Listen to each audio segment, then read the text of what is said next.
se faz a oração da cura divina, ótimo. Agora precisamos também ver se as primícias são dadas todos os dias e a exposição tem gerado esmurrar o corpo, né? Então temos que ver esses aspectos também, para ver também se estamos servindo Deus e produzindo para Deus. Porque o apóstolo Paulo diz que ele esmurrava o corpo todos os dias.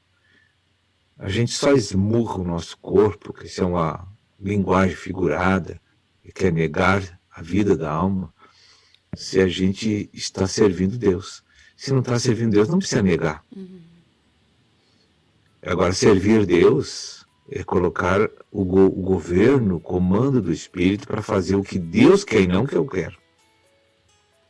Muitas vezes as pessoas que estão num quebrantamento, estão num sofrimento, estão numa correção, estão numa tribulação, é porque elas não aceitam a instrução plena e perfeita do Senhor. Eles complicam parcialmente o que eles querem. Então, uma maneira de Deus assim nos ajudar é deixar persistir alguma coisa negativa em nós, porque a gente não se afasta de Deus, está sempre buscando, mas o buscar às vezes não é perfeito, não é completo. Hoje a grande deficiência na igreja hoje é a péssima consagração que nós temos. A qualidade da nossa consagração é fraquíssima, né? Porque se tem um povo que já foi exposto e iluminado como o nosso, não tem no planeta, eu digo hoje. E, no entanto, não há mudanças, decisões para mudar. Então, Deus tem que deixar as tribulações perdurando, ou até acrescentar mais e mais, como foi naquele caso do rei Jeoaquim, que rasgou com canivete o escrito de Deus, jogou no fogo. Aí veio uma coisa mais pesada para ele. Hoje o povo, na verdade, está fazendo a mesma coisa hoje. Não está assim, com aquelas atitudes literais como está ali, jogando no fogo. Mas hoje a gente só escuta a palavra por um mero fascínio. Não porque eu quero mudar a minha vida.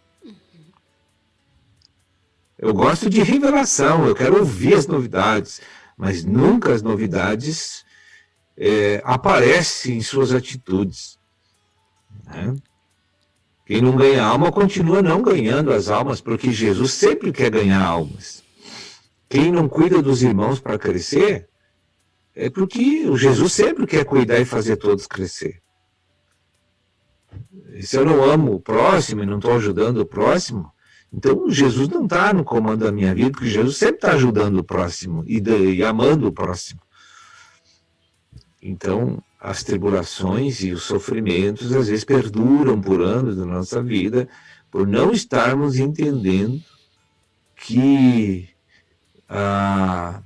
o Senhor não quer meio reino para mim, Ele quer que eu seja do reino inteiro, eu seja inteiro do Senhor, porque quando o Senhor morreu na cruz, não foi só metade dele, foi todo ele, né? Ele também me quer todinho. 1 Coríntios 6, 19, 20.